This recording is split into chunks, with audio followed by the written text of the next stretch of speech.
2 মাস হলো সরকার গঠন করেছে। এই সরকার প্রমাণ করতে পারেনি 2 মাসের মধ্যে যে চাঁদাবাজি দূর হলো না, দখলদারি দূর হলো না, হামলা বন্ধ হলো না এবং জাতির কাছে যে ওয়াদা করেছিল সেটা পূরণ হচ্ছে না। অতএব আমরা মনে করি ইতিমধ্যে চট্টগ্রাম ডাকসু নেতৃবৃন্দের উপরে হামলা, সারা দেশে পরিকল্পিতভাবে তারা হামলা করছে। জুলাই গণ অভ্যুত্থান যারা নেতৃত্ব দিয়েছেন, আজকের এই মহান জাতীয় সংসদে সেই অকুতোভয় সৈনিক আমাদের মাঝে বসে আছেন, তাদেরকে আমি আন্তরিক ধন্যবাদ জানাচ্ছি।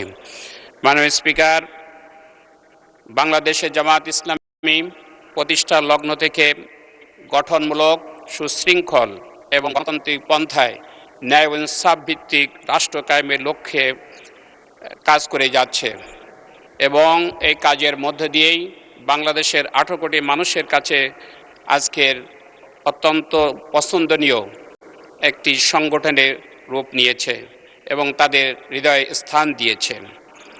মাননীয় স্পিকার, জনগণের অনেক ভালোবাসা এবং আস্থা অর্জনের মাধ্যমে আজ আমরা জাতীয় সংসদে আসতে পেরেছি। মাননীয় স্পিকার, আজ সংসদে এসে মনে পড়ছে যাদের উপস্থিতি ছিল আজকের এই মহান জাতীয় সংসদে, তারা আজকের নাই। তাদের দিক নির্দেশনা জাতি অনেক উপকৃত হয়েছিল, বিশেষ করে বাংলাদেশে জামায়াত ইসলামীর নেতৃবৃন্দ যাদেরকে জুডিশিয়াল কিলিংয়ের মাধ্যমে হত্যা করেছে। আল্লাহ সুবহানাহু ওয়া তাআলার কাছে তাদের শাহাদাতের সর্বোচ্চ মর্যাদা কামনা করছি। মাননীয় স্পিকার, বাংলাদেশে জামায়াত ইসলামী জাতির আশা আকাঙ্ক্ষা পূরণ করার পাশাপাশি বিভিন্ন সময়ে জামায়াত ইসলামীর জাতির সংকটে দায়িত্বশীল ভূমিকা পালন করেছে।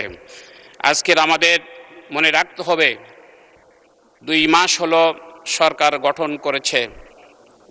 এই সরকার প্রমাণ করতে পারেনি 2 মাসের মধ্যে যে চাঁদাবাজি দূর হলো না, দখলদারি দূর হলো না, হামলা বন্ধ হলো না এবং জাতির কাছে যে ওয়াদা করেছিল সেটা পূরণ হচ্ছে না। অতএব আমরা মনে করি ইতিমধ্যে চট্টগ্রাম ডাকসু নেতৃবৃন্দের উপরে হামলা, সারা দেশে পরিকল্পিতভাবে তারা হামলা করছে। এগুলো আমরা চাই যে সরকারের যারা আছেন, বিশেষ করে স্বরাষ্ট্রমন্ত্রী, এই বিষয়গুলো সামনে নিয়ে এসে জনগণের নিরাপত্তার ব্যবস্থা ওনারা করবেন।